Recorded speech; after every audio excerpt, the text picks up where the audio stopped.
आदिल खान साहब हमारे साथ मौजूद हैं। अवधेश साहब ने जिन बातों का जिक्र किया, आदिल साहब आप बड़े गौर से सुन रहे थे। क्या सैद्धांतिक तौर पर, क्योंकि राजनीतिक बयानबाजी अपनी जगह है, संजय सिंह को हमने सुना, उन्होंने कहा कि भाई सरकार घबरा गई है इसलिए इस तरह की बातें कर रही है, लेकिन सैद्धांतिक तौर पर क्या वन नेशन वन इलेक्शन के इस आइडिया के साथ आप लोग भी हैं? देखिए, भारतीय जनता पार्टी और नरेंद्र मोदी जी इंडिया के गठबंधन के बाद से जिस तरीके से डरे और घबराए हुए हैं, वो साफ तौर पर यह दर्शाता है कि भारतीय जनता पार्टी 2024 का चुनाव हारने जा रही है। पहली बैठक होती है, उसके बाद 9 साल में पहली बार इन्होंने एनडीए की बैठक की। दूसरी बैठक के बाद गैस सिलेंडर के रेट कम कर दिए।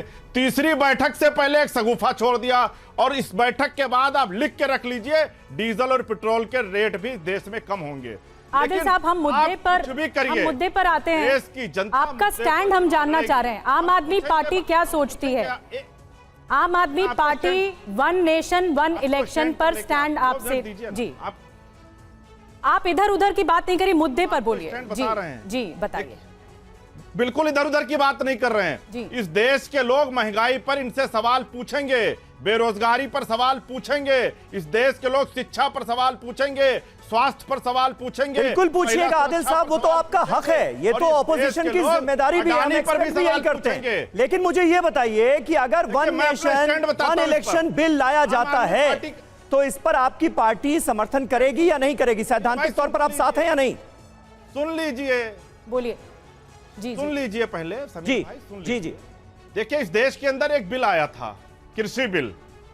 सिर्फ मोदी जी को, रिलायंस फ्रेंड्स को छोड़कर बाकी पूरे देश का किसान, पूरे देश का व्यक्ति उस बिल के खिलाफ था। सिर्फ मोदी जी और रिलायंस फ्रेंड्स यानी अडानी उस बिल से खुश थे। 1 साल तक इस देश का किसान आप फिर भी अभी भी मुद्दे पर आके नहीं बोल रहे हैं। आदिल साहब, जो समय मिला है देश एक चुनाव के साथ आपको अच्छा लग रहा है देश के लिए है कि नहीं है? एक तो क्लियर करिए ना कि बार बार चुनाव हो या एक साथ चुनाव लाने तो दीजिए।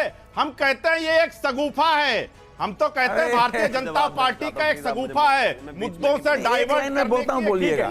ये बार बार जो है आप लोग एक मिनट अवधेश जी, इसका तो जवाब शिवम को देने दीजिए ना, देंगे इसका जवाब। अवधेश जी भी हैं, अवधेश जी भी हैं, आप भी और मैं भी। आजकल के जमाने में तो क्या है कि वो रिमोट से तुरंत गाना बदल दिया जाता है। हमारे जमाने में ना एक कैसेट भर दी जाती थी, रिपीट मोड पर वही चलती रहती थी। अरे रात को जो आपकी पार्टी ने फीड किया था वो मुद्दा बदल गया है। एक देश एक चुनाव, आपको आने की क्या जरूरत है? टेप रिकॉर्डर ही रख देते सामने, वही सब बोलना है जो कल बोला था। बैठ के झूठ बोलते हैं। एक देश एक चुनाव पर आम आदमी पार्टी का क्या स्टैंड है? अब गलती इनकी भी नहीं है, वो बैठक में तो वो नई लाइन भी नहीं आई। एक मिनट शिवम जी, एक मिनट सुन लेते हैं। शिवम भाई, ठीक है आदिल साहब, आप ही को सुन रहे हैं सब। आदिल साहब, आपका हक है, आप ऑपोजिशन पार्टी हैं, आपका हक है विरोध करना मुद्दों को लेकर, लेकिन जो मुद्दे पर सवाल पूछा है वो तो बता दीजिए, आप पक्ष में हैं या विपक्ष में हैं एक नेशन एक इलेक्शन को लेकर? हम बता देंगे। इस मुद्दे को सदन के, देखिए ये आना ही नहीं है, ये लोग मुद्दे को डाइवर्ट कर रहे हैं। आपके विपक्षी नेता मुंबई में बैठकर डिनर करते हैं तो इस बात की चर्चा होती है और आप चर्चा से भाग रहे हैं। इंडिया के नेता कल डिनर में वन नेशन वन इलेक्शन पर चर्चा कर रहे थे। अब लोग जाएंगे तो डिनर तो करेंगे ना।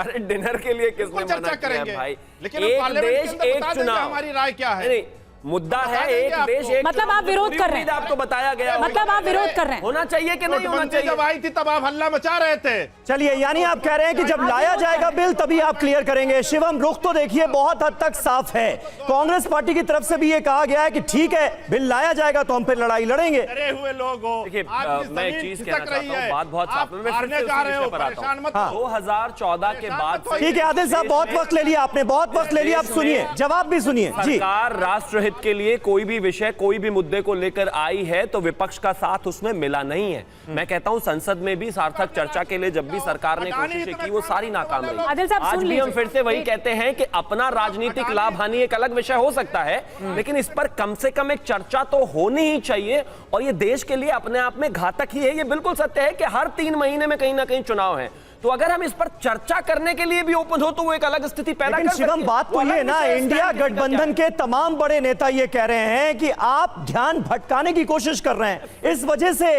इस बिल का शिगुफा छोड़ा गया। हमारे पास नेता, नीति, नियत सब कुछ है। 26 लोग मिलकर जो है किसी भी एक चीज को नहीं चला सकते। आप यहां पर 2 एंकर हैं, 26 एंकर इस शो में हो तो ना शो चल पाए, या फिर 26 मैनेजिंग एडिटर हो तो शायद शो ना चल पाए, या फिर कुछ भी चलाने के लिए एक ही व्यक्ति सबसे पहले इंपॉर्टेंट है। हमारे पास सब कुछ है, नेता है, तो एनडीए में भी तो इतने सारे घटक दल है ना। उनके पास तो अभी संयोजक ही नहीं है, प्रधानमंत्री का चेहरा तो छोड़ ही दीजिए। हमारे पास वो सब चीजें हैं जो चुनाव में जाने के लिए होनी चाहिए, मगर ये विषय चुनाव का नहीं है। चुनाव से अलग हटकर अगर इस देश के लिए लॉन्ग टर्म में कोई एक फैसला हो सकता है, जिस पर कोई एक सर्वसम्मति बन सकती है, तो क्या कोई घबराहट है बीजेपी सरकार में? इसीलिए ये तत्परता दिखाई जा रही है क्योंकि विपक्ष यही आरोप लगा रहा है, मुद्दे से ध्यान भटकाने की कोशिश हो रही है और समय से पहले चुनाव कराने की कोशिश हो रही है, इसीलिए ये आ रहा है। लोग घबराहट में लोग झुंड बनाते हैं, हमने नहीं बनाया। मैं बड़ी शालीनता से कहना चाहता हूं कि इस देश के प्रधानमंत्री से और इस देश के प्रचंड बहुमत से जो एनडीए को और भारतीय जनता पार्टी को मिला था, उससे डर कर 26 लोगों ने एक समूह बनाया और वो आज भी इस हालात में नहीं है कि कोई दिखाने भर के लिए एक चेहरा अपना दे दे। डर दूसरी तरफ तो क्या हम ये भी माने कि फिर आपने भी डर कर 38 दलों को साथ जोड़ा? आपने भी डर कर 38 दलों को साथ चाहते हैं, क्योंकि हम तो चाहते हैं कि बहुमत और बड़ा हो। हम तो कहते हैं कि प्रचंड बहुमत हमारा है। भारतीय जनता पार्टी के 303 आपने अपनी बात रखी। 26 और आपके 38 में क्या गुणात्मक अंतर है? वो 26 लाए, आप 38 लाए। नहीं, हम तो चाहते हैं, लेकिन वो डर से जुड़े हैं। अवधेश जी, उनसे कहिए ना कि ठीक है 26 जुड़े हैं ना, तो 26 का कोई एक नेता बता दे जो उनके पास ये जो गणित है, बता दे जो इस देश के प्रधानमंत्री के सामने चुनाव लड़ सके। शिवम, ये जो गणित है वो गणित के आधार पर ही पॉलिटिक्स चलती है और लोकसभा चुनावों में भी गणित ही देखा जाता है, विधानसभा चुनावों में भी गणित देखा जाता है। जयशंकर गुप्ता जी, आप कुछ ऐड करना चाह रहे थे, आप क्या बता रहे थे? नहीं, पहली बात तो ये है कि ये तो सही है कि भाई जब 26 दलों का गठबंधन बना, इंडिया गठबंधन बना, उसी के बाद एनडीए की बैठक हुई, उसमें फिर 38 लोगों को जोड़ा गया। 38 दलों में कुछ तो ऐसे हैं जिनका नाम ही निशान किसी को पता भी नहीं है। फिर नागमणि कोई पार्टी अभी चला रहे हैं कि नहीं चला रहे हैं ये किसी को पता नहीं है। कोई उनका कारपोरेटर भी है कि नहीं है इसका कोई पता नहीं है।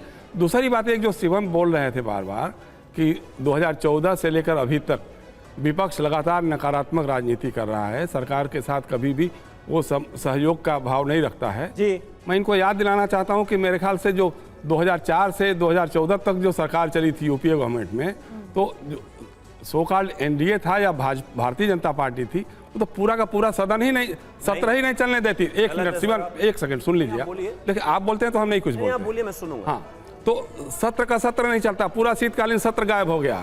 और कभी भी जो चीजें जैसे जीएसटी का किया उसका विरोध इन्होंने किया, आधार कार्ड का किया इन्होंने विरोध किया, और मतलब कोई भी ऐसी स्कीम, अच्छा विपक्ष का काम भी विरोध ही करना होता है ना। और विरोध की एक और आवाज आ गई। सर मैं आपको रोक रही हूँ, माफ कीजिए, मैं आऊंगी आपके पास। विरोध की एक और आवाज, वन नेशन वन इलेक्शन पर संजय राउत का बयान आ गया है।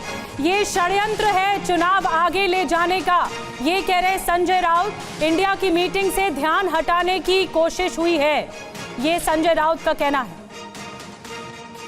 वन नेशन और वन इलेक्शन ठीक है, लेकिन उससे पहले फेयर इलेक्शन लीजिए। फेयर इलेक्शन हमारा नारा है, not one nation one election, we want fair election. जो आज देश में नहीं हो रहा है, और ये फेयर इलेक्शन जो हम मांग रहे हैं ये डालने के लिए ये वन नेशन वन इलेक्शन का ये फंडा लेकर आए हैं।